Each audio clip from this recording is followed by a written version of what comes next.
Hello mga Inspired, kamusta kayo? At sa vlog ngayon ay pag-uusapan natin ang mga dapat mong practicein kay Inspired upang maging lubos na lady sa'yo ang lalaking mahal mo.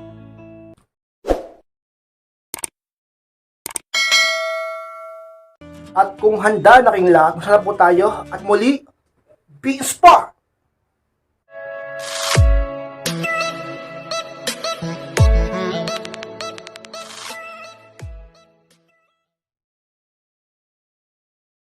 At ang unang bagay na dapat mong practicein kay Inspired upang lubos na maging needy sa'yo ang isang lalakis, maging cold ka kapag may ginawa siyang mali.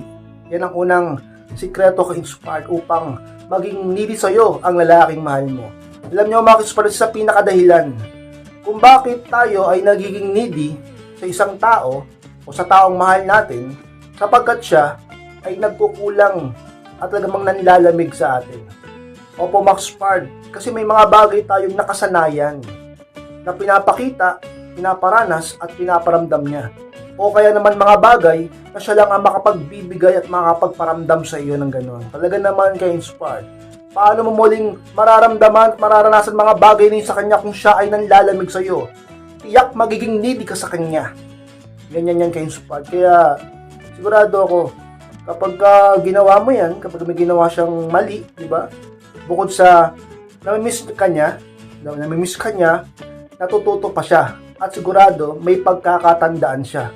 At malamang sa malamang, ay di niya na muling gawin ang pagkakamaling yan. Sapagkat alam niya na ganyan na mangyayari sa kanya muli. Ang panlalabig mo sa kanya, ay di niya nagugustuhin pang maranasan. Dahil masakit, di ba? Malungkot. Kapag yung taong mahal mo ay talagang nanlalamig sa'yo. Na siya ay dating sobrang tamis sa'yo, ngayon talaga namang sobrang alat sa'yo. Ang dating pag-ibig niya, ang dating iniinit na pagmamahal niya ay ngayon nanlalamig na. Kaya ka-Inspired, ganyan ang gawin mo, hindi yung madali kang makuha muli o masyado kang marupok. Ginawan ka ng mali, ginawan ka ng masama, pero andyan ka na naman. Napakalambot mo, di mo siya tinuturuan ng leksyon. Wala siyang natututunan. Wala siyang pinagkakatandaan. Ganun ka kadali, paano kanya tuloy napapahalagahan. Sa mga sikreto upang ang lalaki ay talagang kailanganin kang tunay, maging needy sa'yo. At kapag kaganyan na pinractice mo, ang lalaki ay laging may pagkakatandaan at magiging tunay kang mahalaga ka-Inspired. Pangalawang dapat mong practicein ka-Inspired upang maging lubos na needy sa'yo ang lalakis, huwag ka rin masyadong needy. Yung pangalawa ka-Inspired, kung gusto mo na ang lalaki ay maging needy sa'yo, dapat mong gamitan ng reverse psychology. Alam nyo mga ka-Inspired, kailangan yan. Kung gusto mo ng tao, yun ang gawin sa'yo, dapat wag mong gawin sa kanya yung bagay na gusto mong gawin niya sa'yo. Ganyan yan. Paano siya magiging needy sa'yo kung ikaw na mismo ang needy sa kanya? Paano siya maghahabol sa'yo kung ikaw na mismo yung naghahabol sa kanya? Paano siya mababaliw sa'yo kung ikaw na mismo yung nababaliw sa kanya? Paano siya magiging needy sa'yo kung ikaw na mismo yung needy sa kanya? Kaya naman ka-Inspired, kung gusto mo talaga naman, habulin niya sa'yo yung bagay na yan. Habulin niya sa'yo yung validation. Habulin niya sa'yo yung kagustuhan niyang maging needy ka din sa kanya. Kaya niya yung ginagawa. Kaya siya nag-e-effort. Kaya siya needy sa'yo. Talaga namang huwag mong ibigay. Huwag kang maging needy sa kanya. Huwag kang masyadong maging needy sa kanya. Huwag kang sobra kung magmahal. Diba? Diyan nagmumula sa sobrang pagmamahal. Kaya todo-todo bigay ng lahat ng bagay. Oras, pera, effort at iba pa. Na dapat naman talaga. Ang problema sa iba, sinusobrahan. Ngayon, magtatampo ka pag yung lalaki hindi na masyadong needy sa'yo. Magtatampo ka pag yung lalaki hindi na ganun kainit sa'yo. Magtatampo ka kapag ang lalaki ay hindi ganun ka-effort sa'yo. Magtatampo ka kapag yung lalaking mahal mo ay di na tulad ng dati. Pero ang totoo niyan, ka-Inspired, dahil din sa'yo, binuhos mo kasing lahat. Masyado siyang nakampante. Dahilan kung bakit nagkukulang siya sa'yo. At pakiramdam mo parang wala kang halaga. Ngayon, ka-Inspired, kung gusto mo ng isang lalaki tunay mong maramdaman ang pag-ibig niya at pag-e-effort niya, at talaga mang maging needy sa'yo, ang lalaki talaga namang dapat kang makitaan na hindi mo siya gaanong gusto.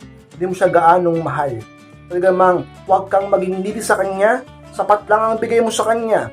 Oras at panahon, pag-ibig at pagmamahal, pagsinta at pag-interest mo sa kanya, ang lalaki ang siyang laging maghahabol sa iyo, ka-Inspired.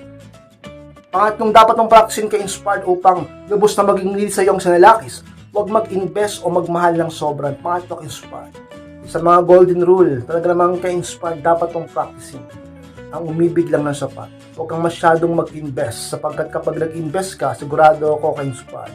Hindi siya magiging needy sa'yo. At ikaw pa, yung magiging needy sa kanya. Tandaan mo na kung sino yung mas nag-i-invest, kung sino yung mas nag-e-effort, kung sino yung mas lalong nagmamahal, ayun pa yung mas lalong nagiging needy. Ganyan yan. Parang sa negosyo, kung namumuhunan ka ng malaki, hindi ba't mas umaasa ka ng mas malaking balik, di ba? Ganyan yan. Kahit sa pag-ibig, kaya huwag kang masyadong mag-invest upang hindi ka gaanong masaktan ano man ang mangyari. Talaga namang ka-inspired, huwag kang masyadong ganyan upang ang lalaki ay namang maging needy sa'yo sapagkat lagi niyang hahanapin, talaga namang hahabulin at kababaliwan ang validation mo na huwag mong masyadong laging ibigay. Huwag mong sobrahan ng pagbibigay. Dapat sapat lang ang ipakita mo sa kanya at ang i-invest mo sa kanya, ka-inspired. At pang-apat na dapat mong practicing ka-inspired para maging labos na maging needy sa iyong sinalakis. Ipakita na nagiging busy ka rin. Yan ang pang-apat ka-inspired. Alam niyo, ka-inspired sa mga talaga namang pinakatunay upang ang lalaki ay maging needy sa iyo. Palagi kang hanapin, mabaliw sa iyo at laging maghabol ng validation mo. Ka-inspired ang pagiging busy mo ang siya magiging kapangyarihan mo upang lagi mo siyang maakit at lagi kang tumakbo sa kanyang utak. Palagi kanyang maalala, palagi kanyang maisip. Dapat huwag kang laging available sa time mo o sa oras mo. Dapat nakikita niya na nagsusumikap ka sa mga bagay-bagay na nagmang ginagawa mo sa araw-araw. Di lahat ng oras mo ay sa kanya. Upang lalaki di mo lumaki ang ulo, di ma-spoil, di makampante at palaging mamiss ka. Yan ang mga pagkakamali, di kayang gawin ng ibang mahihina. Talaga namang sobrang kabaliwan, sobrang kalandian, talaga namang sobrang karupukan, sobrang pagiging martir, sobrang ka-inspired, masyadong hindi kayang kontrolin ng emosyon, masyadong nagbibigay ng oras sa partner niya. Nakakala niya yun ang tama, nakakala niya yun ang pinaka-the best. Hindi niya alam, sa katagalan, pinagsasawaan na siya. Hindi niya alam sa katagalan, ang lalaki, ito namang ayaw na sa kanya.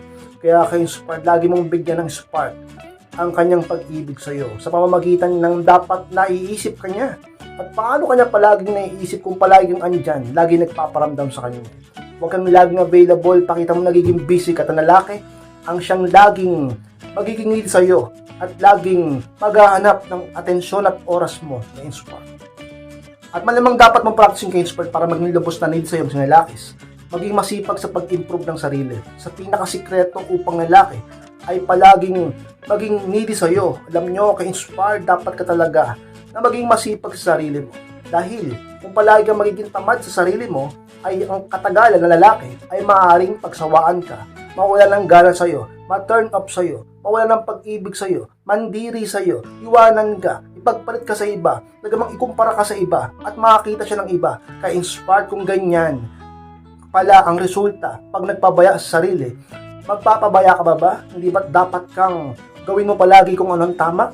Tulad ng magpakasipag sa pag-improve ng sarili. Huwag maging tamad. Huwag puro pagiging kampante lang na akala mo di kanya iiwan. Walang kasiguraduhan sa mundo. Lalong-lalo na sa pag-ibig. Kaya dapat kang maging tiyak. Dapat kang maging kontrolado sa sitwasyon.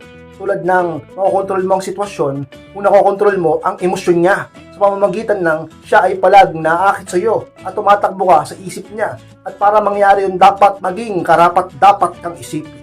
Karapat-dapat kang talagang ibigin sa pamamagitan ng ibigin mo muna ang sarili mo at mag-focus ka muna sa sarili mo. Isipin mo naman ang sarili mo bago mo gustuhin isipin ka ng iba. Mahalin mo ang sarili mo bago mo gustuhin mahalin ka ng iba. Ka-inspire sa mga sikreto upang talaga namang maging high value ka at maging talaga namang napakataas ng halaga mo sa kanyang puso't mga mata. At ang lalaki ay laging hahanapin ka, magiging makulit sa'yo, magiging romantic sa'yo, mababalo sa'yo at di niya gugustuhin mawala ka at laging nandyan, nagiging needy sa'yo. Ka-inspired. Ka-inspired, maraming salamat po sa pagtapos ng vlog dito. Kung kalimutan na mag-like, comment, share na rin po upang makatulong din tayo sa iba. At sa mga hindi pa po subscribe ay mag-subscribe, pakit nyo po yung subscribe at click nyo rin po yung notification bell upang mag-update kayo pag may bagong upload. Sa gusto magpa-coaching o magpa-advise, kamayos lang po sa aking Facebook at may profile picture ko at pakichat ako. Ako mismo ang mag-reply sa inyo. Pag-usapan rin yung problema sa pag-ibig in a relationship. Maraming salamat, Max Inspired. Mag-ingat kayong lahat. Mahal ko po kayo at muli, peace po!